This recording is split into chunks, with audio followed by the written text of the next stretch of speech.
دل کی سختی جسے قساوت قلبی کہتے ہیں، یہ بھی ایک بیماری ہے، دل کی بیماری ہے اور روحانی بیماری ہے۔ اس سے دھڑکن ویسی رہتی ہے، اس سے خون کی گردش ویسے ہی رہتی ہے، اس سے بلڈ پریشر ویسے ہی رہتا ہے، لیکن اس سے دل کی جو روحانی کنڈیشن ہے وہ کمزور ہوتی ہے۔ اب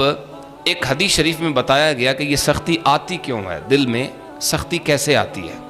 حدیث شریف رسول پاک صلی اللہ علیہ وسلم فرماتے لا تکثر الکلام بغیر ذکر اللہ فإن کثرت الکلام بغیر ذکر اللہ قسوۃ للقلب۔ حضور نے فرمایا زیادہ بولا نہ کرو، بہت زیادہ کلام نہ کیا کرو، اس لیے کہ اللہ کے ذکر کے بغیر کثرت سے کلام کرنا، کثرت سے باتیں کرنا، گپ شپ کثرت سے لگانا، یہ دلوں کی سختی کا سبب بنتا ہے۔ بہت زیادہ بندہ جب کبھی بولتا ہے تو آپ نے کبھی محسوس کیا ہوگا، بہت بولنے کے بعد ایک بالکل الجھن سی محسوس ہونے لگتی ہے، طبیعت بوجھل ہو جاتی ہے، یہ اصل میں اس دل کے اوپر حملہ ہوتا ہے۔ اب یہ تو ہے ایک بیماری، دل کی سختی، دل سخت ہو جائے، اس میں رحمت نہ رہے، اس میں شفقت نہ رہے، دل کی مہربانی ختم ہو جائے۔ اب دوسری طرف رسول پاک صلی اللہ علیہ وسلم نے اس بیماری کا علاج بھی بتایا۔ حضرت ابو ہریرہ رضی اللہ تعالیٰ عنہ حدیث کے راوی ہیں، آقا کریم صلی اللہ علیہ وسلم کی خدمت میں ایک شخص حاضر ہوتا ہے اور عرض کرتا ہے یا رسول اللہ صلی اللہ علیہ وسلم شکا الی رسول اللہ قسوۃ قلبہ، دل میرا سخت ہے، حضور کو علاج بتاؤ۔ اب دنیا کے جو حکیم اور معالج ہیں ان کے پاس لوگ آتے ہیں کہ دل کی دھڑکن بے ترتیب ہے، مجھے سانس پھولتا ہے میرا، یہ اس طرح کی بیماریاں لیکن حضور کی بارگاہ میں ایسے بیمار آتے تھے جن کا علاج ہی کوئی نہیں۔ یا رسول اللہ بتائیں دل سخت ہے، کیا علاج ہے؟ نبی پاک علیہ السلام نے فرمایا ان اردت ان یلین قلبک، اگر تو چاہتا ہے کہ تیرا دل نرم ہو جائے، اس کی سختی ختم ہو جائے، تو فرمایا فاطعم المسکین وامسح راس الیتیم، دو کام کرو، ایک مسکین کو کھانا کھلایا کرو اور دوسرا یتیم کے سر پہ ہاتھ پھیرا کرو۔ یہ دو کام تم اپنا لو، تمہارے دل کی سختی ختم ہو جائے گی۔ نبی پاک صلی اللہ علیہ وسلم نے کثیر مقامات پر یتیم کی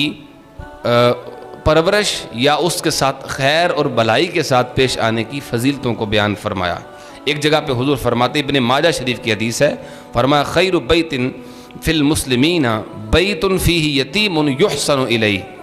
نبی پاک علیہ السلام نے فرمایا بہترین گھر مسلمانوں کا وہ گھر ہے جہاں کوئی یتیم ہو، جس گھر میں کوئی یتیم ہو اور اس یتیم پر احسان بھی کیا جاتا ہو، اس پر مہربانی بھی کی جاتی ہو۔ فرمایا وشر بیت فی المسلمین بیت فیہ یتیم یساء الیہ، اور فرمایا بدترین گھر مسلمانوں کا وہ گھر ہے جہاں کوئی یتیم ہو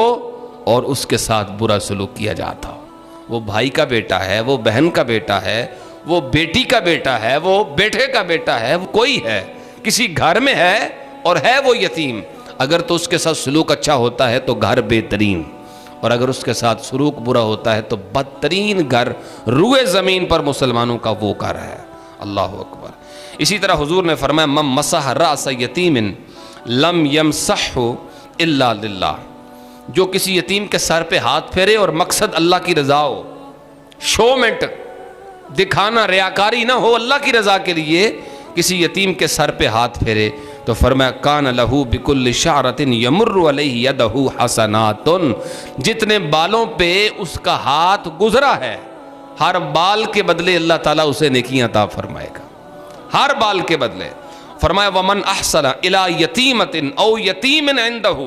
کسی کی پرورش میں، اس کی نگہداشت میں، اس کی نگرانی میں کوئی یتیم بچہ تھا، اس نے اس پر مہربانی کی، اس نے اس پر شفقت کی، اس کی اچھی تربیت کی، وہ یتیم بچہ تھا یا بچی تھی، حضور نے فرمایا کنت انا وہو کہاتین یوم القیامہ وقارن بین اصبعیہ، نبی پاک نے اپنی دو انگلیوں کو جوڑا اور فرمایا میں اور وہ یتیم پر مہربانی کرنے والا قیامت کے دن اس طرح ساتھ ساتھ ہوں گے جیسے یہ دو انگلیاں ساتھ ساتھ۔